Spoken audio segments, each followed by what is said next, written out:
नमस्कार, मैं सतीश। आप देख रहे हैं कालचक्र न्यूज। अभी हम मौजूद हैं जैतीपुर में स्टूडेंट पब्लिक स्कूल में आज स्वतंत्रता दिवस के अवसर पे। तो यहाँ का कार्यक्रम दिखाते हैं। सर, सबसे पहले तो 26 जनवरी गणतंत्र दिवस को कैसे देखते हैं? सबसे पहले तो आपको नमस्ते और आपके व्यूअर्स को मेरा प्रणाम। आज 76वें गणतंत्र दिवस के शुभ अवसर पे पूरे भारतवासियों को मेरे तरफ से शुभकामनाएं।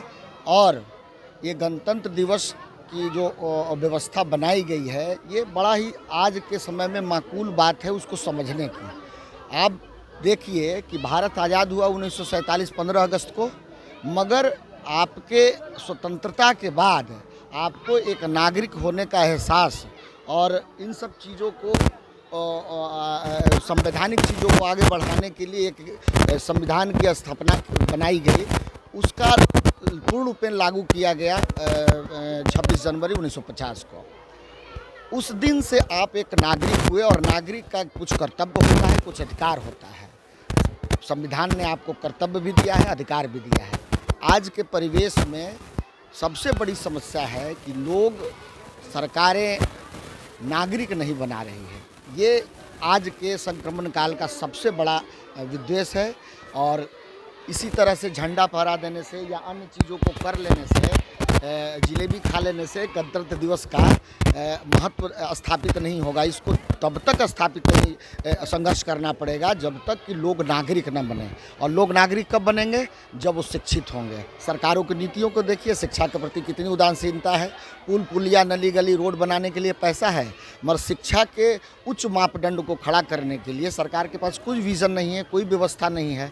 तो ये लड़ाई, गणतंत्र की लड़ाई आपको हमको मिलकर लड़नी पड़ेगी और आगे लोगों को नागरिक बनाने की प्रक्रिया में हम लोगों को कुछ आगे योगदान करना पड़ेगा। सर, आज के सुबह पेपर के अनुसार मैं बता रहा हूँ, जो सूत्र जो पेपर में छपा है, कुछ ऐसे पद सम्मानित के लिए नाम आए हैं जो कि उस पर क्या कहिएगा?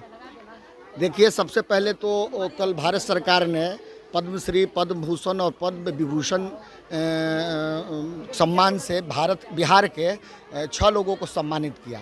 पद्म विभूषण स्वर्गीय शारदा सिन्हा जी को मिला, उनको बहुत बहुत शुभकामनाएं। पद्म भूषण सुशील कुमार मोदी जी को मिला, उनको भी बहुत बहुत शुभकामनाएं।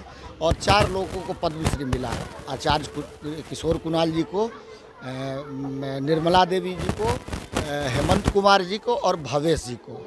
मेरी आपत्ति सिर्फ इतनी है कि आप जब 4 लोगों को पद्मश्री देते हैं तो उनके जीवन में किए गए उत्कृष्ट कार्यों के लिए देते हैं।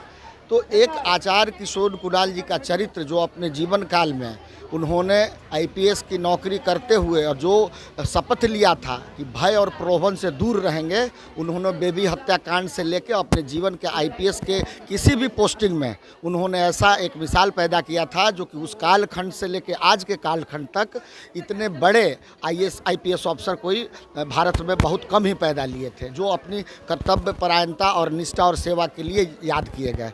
जब उनको सरकारों ने अवहेलना करना शुरू किया तो उन्होंने पद से रिजाइन दे दिया। उसके बाद उन्होंने धार्मिक कार्यों और सामाजिक कार्यों में अपना जीवन शुरू किया। एक छोटी सी मंदिर हुआ करती थी स्टेशन के पास हनुमान जी की, उस मंदिर की आज भव्यता देखिए। उस मंदिर से धनोपार्जन होने पे उस धनोपार्जन को सामाजिक कार्यों में किस तरह से वो वितरित किए, यह एक देश और दुनिया में मिसाल है। उससे आज 5 तरह की संस्थानें चलती हैं, स्कूल चल रहे हैं, बच्चों का अस्पताल चल रहा है, कैंसर का हॉस्पिटल चल रहा है।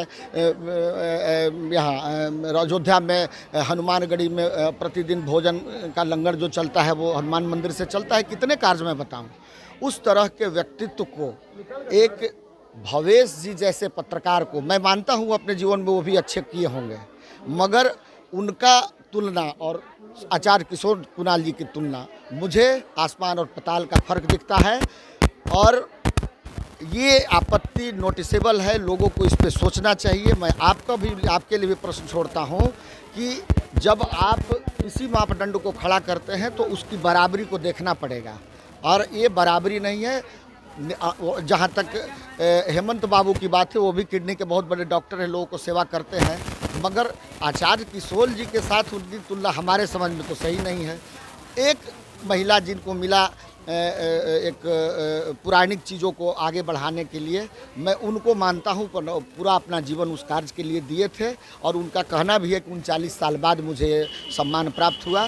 तो ये विचारणीय प्रश्न है। आचार्य किशोर कुणाल जी के साथ सम्मान नहीं किया गया सरकार द्वारा, मेरी आपत्ति है इस बात पर। सर, आपने कर्पूरी ठाकुर जयंती, डॉक्टर कर्पूरी ठाकुर की जन्म जयंती मनाए, उस पर कुछ लोगों का कहना है कि ये जो भीड़, जो काफ़ी भीड़ जुटी, वो पैसे के बदौलत भीड़ जुटी है, इस पे क्या कहिएगा?